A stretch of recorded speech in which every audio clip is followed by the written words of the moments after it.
अंतर्राष्ट्रीय महिला दिवस और इस महिला दिवस के अवसर पर आज मेरे साथ हैं मनासा की block medical officer Shrimati Nirupa Jha. नमस्कार। नमस्ते। बहुत बहुत बधाई शुभकामनाएं अंतर्राष्ट्रीय महिला दिवस की आपको। बहुत बहुत बधाई और शुभकामनाएं। मैं भी अंतर्राष्ट्रीय महिला दिवस की शुभकामनाएं सभी महिलाओं को देना चाहती हूँ।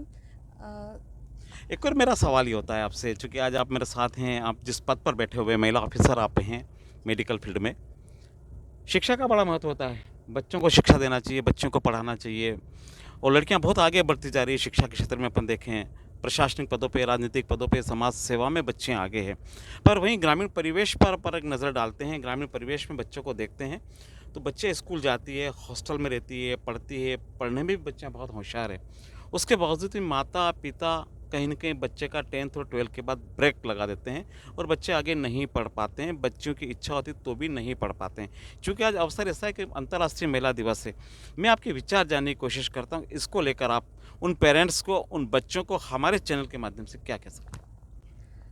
सबसे पहले आपने बहुत अच्छा प्रश्न उठाया है। सबसे पहले मैं ग्रामीण अंचल की बेटियों के लिए ही कहना चाहूँगी कि जो माता पिता उन्हें पढ़ा नहीं पा रहे हैं या ये सोचते हैं कि हम बाहर जाने से क्या पढ़ाई होगी, घर में रह के भी वही शिक्षा वो लोग ले सकते हैं, तो कहना चाहूँगी कि आप उसमें एक तहसील स्तर, एक जिला स्तर है और एक संभाग स्तर है। जी।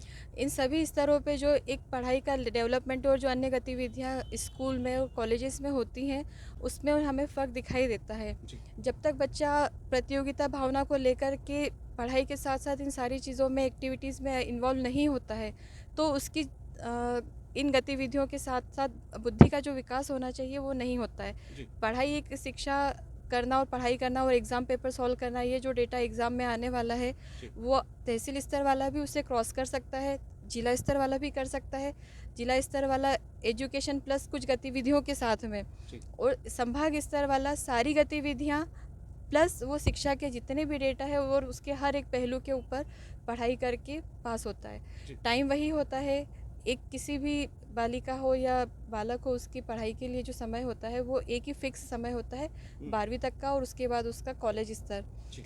इन सभी में हमें अगर इम्प्रूवमेंट देखना है तो हमें किसी बड़ी जगह को पसंद करना होगा, बड़े कॉलेज को पसंद करना होगा, जहाँ पे हमें हर स्तर की गतिविधियों में बच्चों की बुद्धि का विकास हो सके, जी। जिससे उन्हें अपने शिक्षा का उपयोग करियर में मिल सके और करियर और शिक्षा दोनों का समावेश होकर वो वाली चीज़ उन्हें ज़िंदगी में आगे गृहस्थ जीवन में उसका तालमेल बैठाने के लिए ज़रूरी हो सके। जी। जी। जी। जी। पर ग्रामीण क्षेत्र में बच्चे आगे नहीं पढ़ पाती, ये वजह क्या रहती है?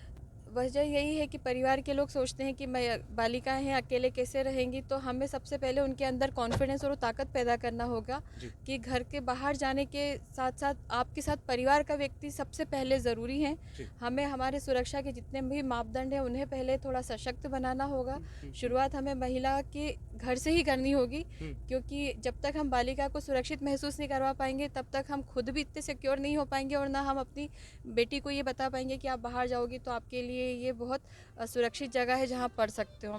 तो ये आत्मविश्वास पहले हमें हमारे मन में लेके आना होगा, इसके बाद फिर हम हमारी बेटी के अंदर वो आत्मविश्वास लेके आएँ। सेल्फ डिफेंस भी एक सेल्फ डिफेंस सिखाने का एक कोर्स होता है, वो कोर्स आप पहले अपनी बालिकाओं को बचपन से ही सिखाएं। मेरा मानना है कि शायद 8 या 10 साल के बाद से बच्चों में ये वाली चीज़ें पढ़ाई के साथ साथ ही सिखाना पड़ेगी, तभी वो इतने सशक्त महसूस कर पाएंगे और माता पिता भी उन्हें सुरक्षित महसूस कर सकते हैं। एक और मेरा सवाल आता है कि आप डॉक्टर कैसे बन गए? क्या बनना चाहते थे? आप डॉक्टर बन गए? मैं बनना तो डॉक्टर ही चाहती थी, क्योंकि मेरी मम्मी मेरी प्रेरणा है। वो बचपन से डॉक्टर बनना चाहते थे, पर उनकी दादी की वजह से वो डॉक्टर नहीं बन पाए थे, क्योंकि उस समय पे महिलाओं को कॉलेज जाने के लिए इतनी छूट नहीं थी और ना उन्हें स्कूल की पढ़ाई करने के बाद में कॉलेज जाने के लिए यही वो सारे सुरक्षित और बाहर जाने के लिए कितना उनको असुरक्षा की भावना मन में थी, इसी बात को लेकर उन्होंने उन्हें जाने नहीं दिया था। तभी मम्मी ने संकल्प किया कि हाँ, मेरी जो बेटी होगी तो मैं उसको मेडिकल की पढ़ाई करवाऊंगी, उसे डॉक्टर बनाऊंगी। बस उन्हीं की इच्छा पूरी करने के लिए मैंने डॉक्टर लाइन को पसंद किया। जी। जी। आप आगे बढ़े, चूँकि आप एक महिला हैं, और भी कुछ कल्पना आपने की होगी आगे बढ़ने के लिए, इसके अलावा और कुछ बनने की तमन्ना आपके मन में रही हो? हाँ, मेरा कहना है जैसे स्वास्थ्य को ही लेकर के हमने समझा है कि कुछ जगह ही है जहाँ पे हम स्वास्थ्य को लेकर के जागरूक है। बाकी आज भी बहुत सारे ऐसे जगह है जहाँ पे शहरी क्षेत्र छोड़ के ग्रामीण क्षेत्र, ग्रामीण परिवेश के लोग, और कुछ तो ऐसे दूरस्थ अंचल है जहाँ पर शिक्षा ही नहीं है। तो पहले वो शिक्षा ले ले, फिर स्वास्थ्य के लिए जागरूक हो, और जागरूक अगर वो होते हैं तो वहाँ पे सर्विसेज नहीं है। तो हमें वो सर्विसेज देने के लिए भी कुछ इंस्टीट्यूट खोलने होंगे, कुछ सर्विसेज देने के लिए टीम्स बनानी होगी जो वहाँ के आखिरी पर्सन तक स्वास्थ्य की सुविधाओं को पहुँचाने में मदद करें। आप एक मेडिकल ऑफिसर हैं और आप लगातार फील्ड में रहते हैं। छोटे-छोटे कस्बों में आप जाते हैं, देखते हैं, महिलाओं से आप मिलते हैं, लड़कियों से आप मिलते हैं और ग्रामीण परिवेश की विशेषकर महिलाओं से आप मिलते हैं। क्या कमी आप में नज़र आती है जिसकी वजह से वो महिला आगे नहीं बढ़ पाई?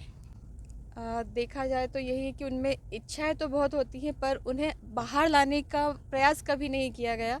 तो हम उनको पहले, जब वो 10th में होते हैं या 8th में होते हैं, उसी समय से कुछ ऐसे प्रोग्राम्स चलाएं जिसमें उनके अंदर क्या बनना चाहते हैं उसकी बात जानें, और लगातार उनके 10वीं के पहले 3 महीने पहले एक वर्कशॉप रख सकते हैं। रिजल्ट आने के बाद में फिर एक वर्कशॉप रख सकते हैं जिसमें अच्छे लोग जो उनको करियर में किस फील्ड में जाना है, इस फील्ड का क्या महत्व रहता है, आगे जाके वो आपको कैसे हेल्प करेगा, अर्निंग के पर्पज़ से भी, सशक्त बनाने के पर्पज़ से भी, और घर के और छोटे बच्चों को भी सशक्त बनाने के पर्पज़ से भी। तो हमें उसकी मॉनिटरिंग सतत करनी होगी, उसके लिए मीटिंग्स करनी होगी, बच्चों को वर्कशॉप के माध्यम से जागरूक करना पड़ेगा। जी, जी। बहुत अच्छा लगा आज आपसे बात किया मैंने।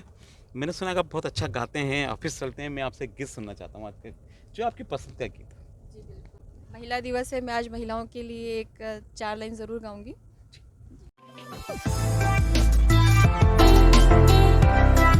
कोमल है कमजोर नहीं तू, शक्ति का नाम ही नारी है, जग को जीवन देने वाली मौत भी तुझसे हारी है। कोमल है कमजोर नहीं तू, शक्ति का नाम ही नारी है, जग को जीवन देने वाली मौत भी तुझसे हारी है। कोमल है कमजोर नहीं तू। चलिए, बहुत-बहुत बढ़िया।